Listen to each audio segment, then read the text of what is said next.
Most people struggle with nutrition not because they lack willpower, but because they have too much information. After 20 years as a coach and nutritionist, I've seen every fad diet come and go, and I can tell you that if you strip away the social media noise, your health actually boils down to just three overarching frameworks when it relates to nutrition. Now, before we get into the first shift, I want to mention something.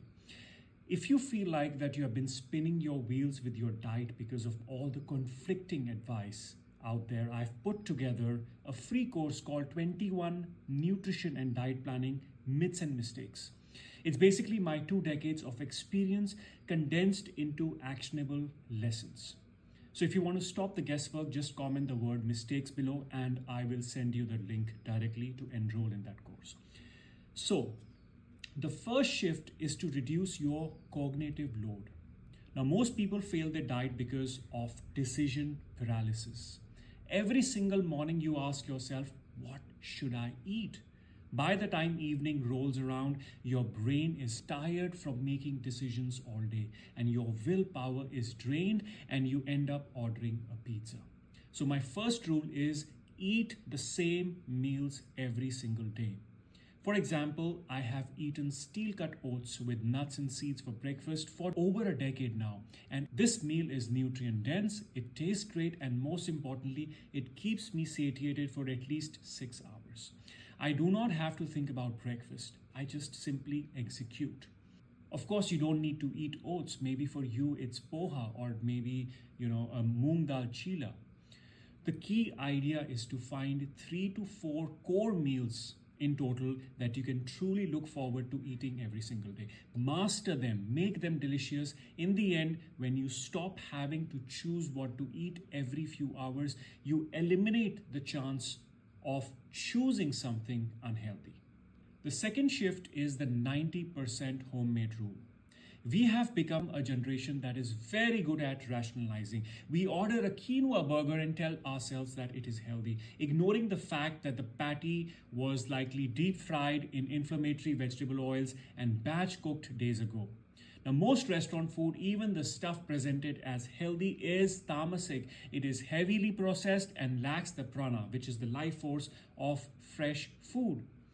Now, guys, if you want to live in that green zone of health, 90% of your meals must be homemade, no exceptions. And when it comes to eating at home, it's mostly about planning and not just cooking. If you cannot find eggs in your fridge in the morning, of course, you're going to end up eating waffles or heavy parathas, for example, which means that you need to shop for grocery at least twice a week and ensure that you have what you need. You need your pantry and fridge to be stocked up. Now, if you do not have the time to cook, delegate. Have your partner help or hire a cook part-time or full-time. The investment in a cook is significantly cheaper than the long-term cost of chronic disease. To conclude this point, homemade food is the ultimate biohack. The third shift is embracing bio-individuality and ancestral wisdom. Don't get lost in the weeds of expensive supplements while your foundation is shaking. Social media influencers will tell you to eat avocados because they are superfoods. But that avocado probably traveled thousands of miles in a container to get to you. Meanwhile, your ancestors here in India were thriving on things like masala dosa and sambar made in coconut oil for centuries. You need to listen to your body, not the algorithm. Try this. Start a food journal just for 1 week. Around 30 to 45 minutes after you eat, ask yourself these questions. Do I feel energized or do I feel fatigued or bloated? If oats make me feel great but makes you feel sluggish, stop eating them. Your body is giving you clear signals on whether it likes a particular food or not.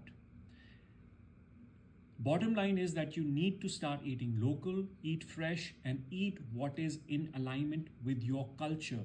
Your DNA recognizes the food your grandparents ate far better than a trending superfood from the West. So let's quickly summarize and recap. First, simplify your life by eating the same core meals to save your mental energy. Second, plan ahead to ensure 90% of your food is homemade. And third, listen to your own body and your cultural roots instead of the internet. Health isn't actually that complicated. We just allow half-baked information to make it seem that way. Now, I've spent a long time figuring this out so that you don't have to, and at 42, these are the rules I live by. If you want to go deeper and avoid the most common traps, remember to comment mistakes below for that free course on the 21 biggest nutrition myths and mistakes. Thank you so much for your time. I'm Akash.